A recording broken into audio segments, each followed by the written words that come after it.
നമസ്കാരം. മലയാളി വാർത്തയിലേക്ക് സ്വാഗതം.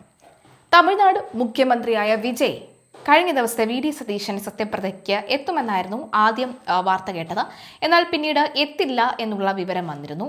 ഇതിന് ചില കാരണങ്ങളുണ്ട്. അത് എന്തൊക്കെയെന്ന് പരിശോധിക്കാം. പ്രത്യേകിച്ചും ഈ രാഷ്ട്രീയ തിരക്ക് ഒന്നുകൊണ്ട് മാത്രമല്ല, മറ്റ് ചില രഹസ്യങ്ങളുമുണ്ട്. തമിഴ്നാട് മുഖ്യമന്ത്രിയും തമിഴക വെട്രിക്കഴകം നേതാവുമായ വിജയ് കേരളത്തിൽ നടന്ന വി.ഡി. സതീശന്റെ സത്യപ്രതിജ്ഞാ ചടങ്ങിൽ പങ്കെടുക്കാതിരുന്നതിന് പ്രധാനമായും 3 കാരണങ്ങളാണ് ഉള്ളത്. സുരക്ഷാ പ്രശ്നങ്ങളും അമിത ജനത്തിരക്കും. കേരളത്തിൽ വിജയ്ക്ക് വലിയ ആരാധക വൃത്തമാണുള്ളത്. അദ്ദേഹം തിരുവനന്തപുരത്ത് എത്തിയാൽ അത് നിയന്ത്രിക്കാത്ത വിധം വൻ ജനക്കൂട്ടത്തിനും ഗതാഗത കുരുക്കിനും കാരണമാകും. അത് സുരക്ഷാ ഉദ്യോഗസ്ഥർക്ക് വലിയ വെല്ലുവിളിയാകുമെന്നും അദ്ദേഹത്തിന്റെ ഓഫീസ് വിലയിരുത്തിയിട്ടുണ്ട്. അതുമാത്രമല്ല, ചടങ്ങുകളുടെ മറ്റ് മോഡികൾ മങ്ങാതിരിക്കാൻ കൂടിയാണ്. ദേശീയ നേതാക്കളായ രാഹുൽ ഗാന്ധി, മല്ലികാർജ്ജുന ഖാർഗെ, മറ്റ് നിരവധി മുഖ്യമന്ത്രിമാർ എന്നിവരുൾപ്പെടെയുള്ള പ്രമുഖർ അണിനിരന്ന് വലിയൊരു ചടങ്ങായിരുന്നു അത്. തന്റെ സാന്നിധ്യം ചടങ്ങിന്റെ ശ്രദ്ധയെ വഴിതിരിച്ചു വിടുമെന്നതും അദ്ദേഹം ഒഴിവാക്കാൻ ആഗ്രഹിച്ചിട്ടുണ്ട്.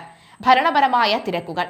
തമിഴ്നാട്ടിൽ പുതിയ സർക്കാർ അധികാരമേറ്റതിനെ തുടർന്ന് അടിയന്തര ഭരണകാര്യങ്ങളിലും ശ്രദ്ധ കേന്ദ്രീകരിക്കേണ്ടതുള്ളതുകൊണ്ട് തന്നെ യാത്രകൾ ഒഴിവാക്കി പരമാവധി സ്റ്റേറ്റിനകത്ത് തന്നെ തുടരാനാണ് വിജയ് തീരുമാനിച്ചിരിക്കുന്നത്. അതുകൊണ്ട് കൂടി തന്നെയാണ് വിജയ് നമ്മുടെ കേരളത്തിൽ വരാതിരുന്നത്.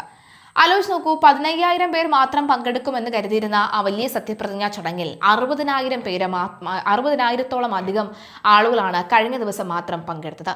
ഇനി വിജയ് കൂടി വരികയാണെങ്കിൽ വിജയുടെ പ്രത്യേകിച്ച് നമുക്കറിയാം, സത്യപ്രതിജ്ഞാ ചടങ്ങിൽ പ്രത്യേകിച്ച് പാസോ അങ്ങനെ ഒന്നും തന്നെ ഇല്ല. വിജയ് കൂടി വരികയാണെങ്കിൽ തീർച്ചയായിട്ടും അവിടെ വലിയൊരു ജനാവലി തന്നെ ഉണ്ടാകും.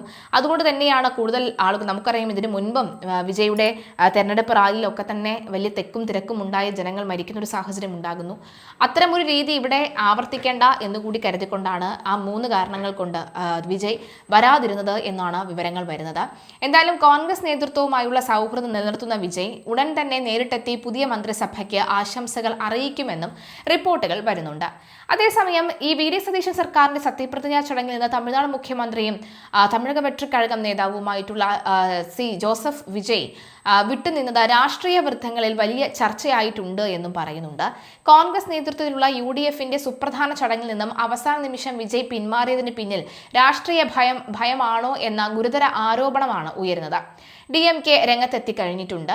പ്രധാനമന്ത്രി നരേന്ദ്രമോദിയെ ഭയന്നാണ് വിജയ് സത്യപ്രതിജ്ഞാ ചടങ്ങിന് വിട്ടുനിന്നത് എന്ന് DMK മുതിർന്ന നേതാവ് TKS ഇളങ്കോവൽ പരസ്യമായി ആരോപിച്ചു.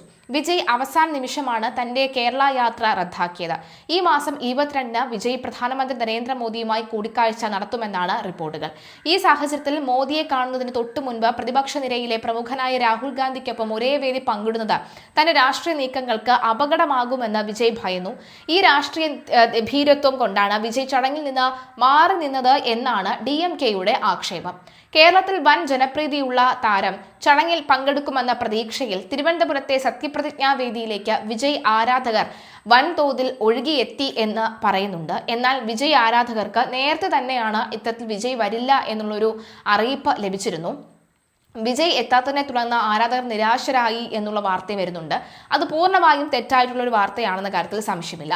കോൺഗ്രസ് ദേശീയ അധ്യക്ഷൻ മല്ലികാർജ്ജുന ഖാർഗെ, രാഹുൽ ഗാന്ധി, പ്രിയങ്ക ഗാന്ധി, കർണാടക മുഖ്യമന്ത്രി സിദ്ധരാമയ്യ, ഡെപ്യൂട്ടി മുഖ്യമന്ത്രി DK ശിവകുമാർ, തെലങ്കാന മുഖ്യമന്ത്രി രേവന്ത് റെഡ്ഡി, ഹിമാചൽ പ്രദേശ് മുഖ്യമന്ത്രി സ്വിഗ്വിന്ദർ സിംഗ് സുഖു തുടങ്ങിയ പ്രതിപക്ഷ നിരയിലെ ദേശീയ നേതാക്കളുടെ വൻ നിര തന്നെയായിരുന്നു ഗവർണർ രാജേന്ദ്ര ആർലേക്കർ ഭാരത പ്രതിജ്ഞ ചൊല്ലിക്കൊടുത്ത ചടങ്ങിൽ സാക്ഷിയായിരുന്നത്.